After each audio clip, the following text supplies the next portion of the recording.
الرحیق المختوم سے کیا مراد ہے؟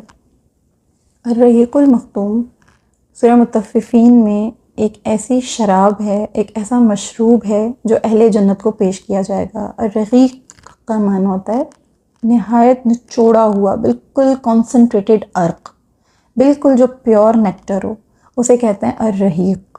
اور اس میں خوشبو کا جو ایلیمنٹ ہوتا ہے، اس میں جو مشک کا ایلیمنٹ ہو وہ بہت پرومیننٹ ہو۔